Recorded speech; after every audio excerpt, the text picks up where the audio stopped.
வணக்கம் மதுரை, வணக்கம் தமிழ்நாடு. 2026 சித்திரை திருவிழா. மதுரைக்காரங்களுக்கு இது வெறும் திருவிழா இல்லைங்க, இது ஒரு எமோஷன். தெருவுக்கு தெரு பந்தல், மோர் பந்தல், ராட்டினம், அப்புறம் அந்த தண்ணி பீச்சுற சத்தம் நினச்சாலே உடம்பு சிலிர்க்குதில்ல. ஆனால் இந்த 12 நாள் கூத்தில் 8ஆம் நாள் ஒரு முக்கியமான விஷயம் நடக்கும்.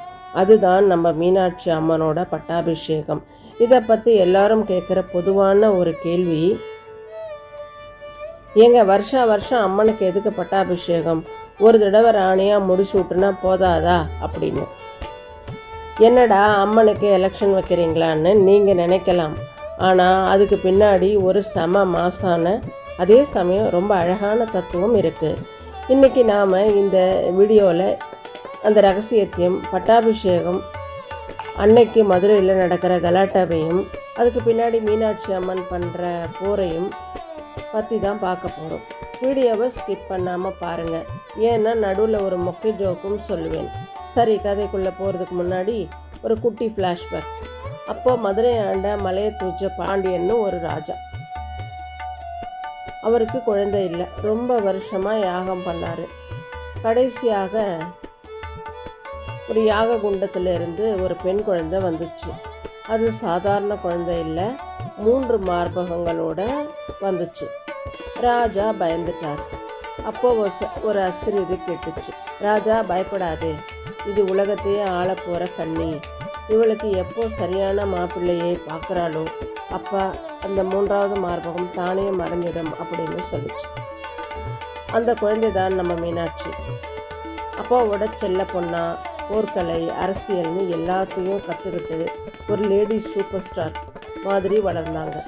அப்போ தான் அவங்க மதுரைக்கு ராணியாக பொறுப்பேற்க வேண்டிய நேரம் வந்துச்சு. இப்போது சித்திரை திருவிழா 8ஆம் நாள் வருவோம். இந்த நாள் தான் மீனாட்சிக்கு பட்டாபிஷேகம். இது வெறும் சாமி கும்பிட்ற விஷயம் இல்லைங்க, இது ஒரு பெரிய அரசு விழா மாதிரி. அன்னைக்கு அம்மனை எப்படி அலங்காரம் பண்ணுவாங்க தெரியுமா? வைர கிரீடம், நவரத்ன மாலை, அப்புறம் அந்த பச்சை பட்டு சேலை, அப்படியே பார்த்தா கண்ணு கூசும். அந்த செங்கோலை பிடிச்சிக்கிட்டு, கையில் பிடிச்சிக்கிட்டு சிம்மாசனத்தில் உட்கார்ந்துருக்கும்போது அந்த கம்பீரமே தனிதான். அப்போது மீனாட்சி அம்மன் கோவிலோட தலைமை பட்டர் அம்மன் சார்பாக செங்கோலை பெற்றுடுவார்.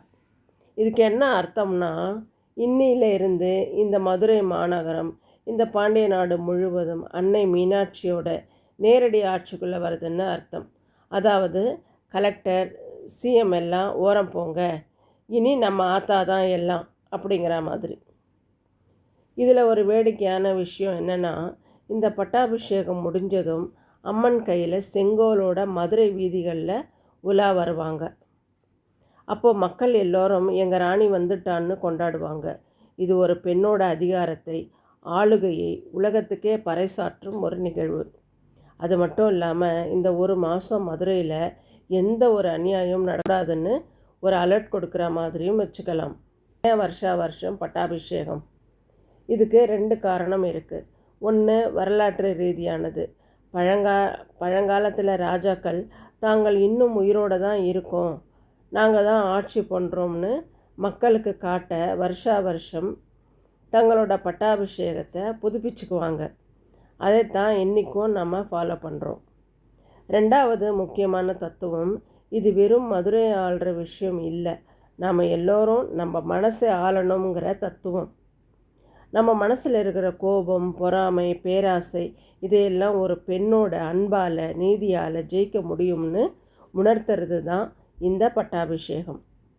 வருஷத்துக்கு ஒரு தடவை நாம் இந்த விழாவை பார்க்கும்போது நாமும் நம்ம மனசை தர்மத்தோடு ஆளணுங்கிற பாடம் நமக்கு ஞாபகம் வருது. என்னடா ஆள்றதை பற்றியெல்லாம் பேசுகிறீங்க, நாங்கள் வீட்டில் ஒய்ஃப்கிட்டையே தோத்துட்டு தான் இருக்கோம்னு நீங்கள் நினைக்கிறது எனக்கு கேட்குது. ஆனால் அன்னை மீனாட்சி எல்லோரையும் அன்பால் தான் ஆள்றாங்க, பயத்தால் அல்ல. இதை தான் நாம் கற்றுக்கணும். பட்டாபிஷேகம் முடிஞ்சதும் சும்மா இருக்க மாட்டாங்க நம்ம அம்மன். அடுத்த நாள், அதாவது 9ஆவது நாள் திக்கு விஜயம் கிளம்புவாங்க. இது என்னன்னா, 8 திசையில் இருக்கிற ராஜாக்களையும் ஜெயிச்சு மதுரைக்கு கீழ் கொண்டு வர்றது. மீனாட்சி அம்மன் போர்க்கோலம் பூண்டு பெரிய யானை வாகனத்தில் ஏறி படைசூழ கிளம்புவாங்க.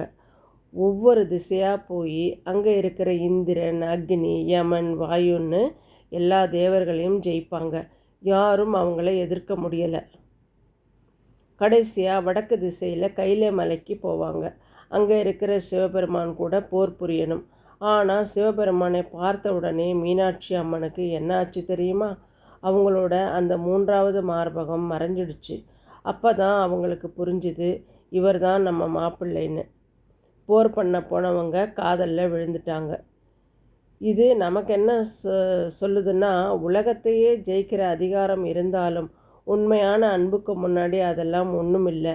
அதிகாரம் அன்பால் தான் முழுமையடையுதுன்னு இது உணர்த்துது. அவ்வளவுதான். திக்விஜயத்துக்கு பிறகு 10ஆம் நாள் மீனாட்சி திருக்கல்யாணம் நடக்கும்.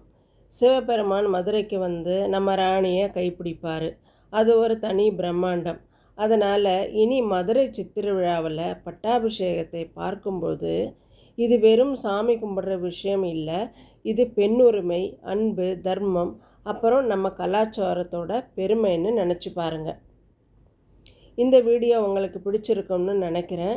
பிடித்திருந்தால் லைக் பண்ணுங்கள், உங்கள் ஃப்ரெண்ட்ஸுக்கும் ஷேர் பண்ணுங்கள். மறக்காமல் நம்ம சேனலுக்கு சப்ஸ்கிரைப் பண்ணுங்கள். மதுரை மீனாட்சி பற்றி உங்களுக்கு தெரிஞ்ச சுவாரஸ்யமான தகவல்களை கமெண்ட்டில் சொல்லுங்கள். அடுத்த வீடியோவில் சந்திப்போம். அதுவரை உங்கள் அனைவருக்கும் நன்றி. வாழ்க வளமுடன்.